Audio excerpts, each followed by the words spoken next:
ndinoshamiswa kwazvo namabasa makuru akaitiwa nemi, ose anorumbidzwa ukuru hwenyu Mwari unoshamisa kwazvo.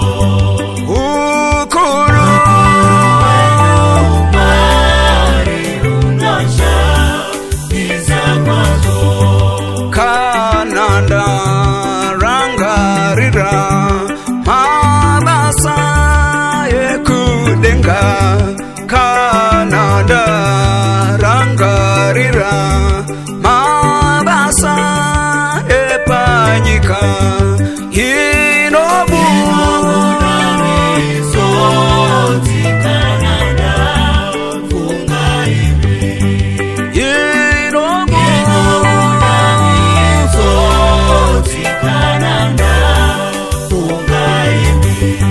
Mwari vatatu umwe, itai tikudei nokuti makatida makazotipa Jesu, matipa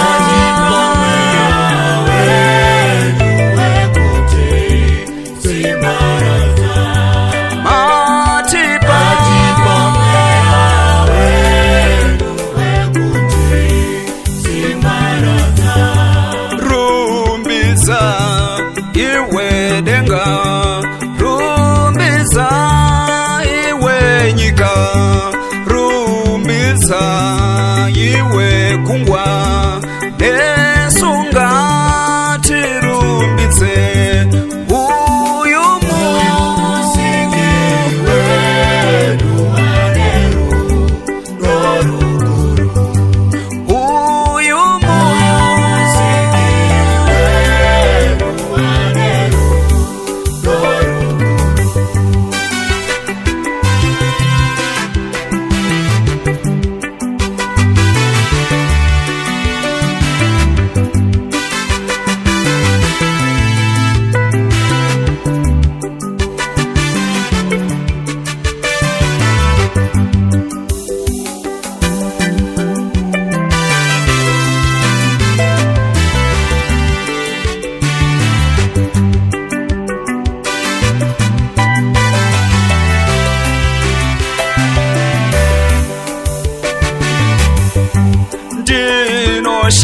Ndinoshamiswa kwazvo namabasa makuru akaitiwa nemwi, ose anorumbidzwa ukuru hwenyu Mwari unoshamisa kwazvo. Ukuru hwenyu Mwari unoshamisa kwazvo. Kana ndarangarira mabasa ekudenga, kana ndarangarira mabasa epanyika inobuda misodzi, kana ndafunga ivi inobuda misodzi, kana ndafunga ivi. Mwari vatatu umwe, itai tikudei nokuti makatida makazotipa Jesu, matipa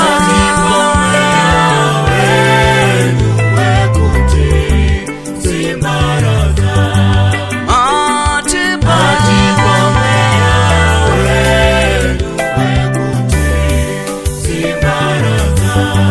Rumbiza iwe denga, rumbiza iwe nyika, rumbiza iwe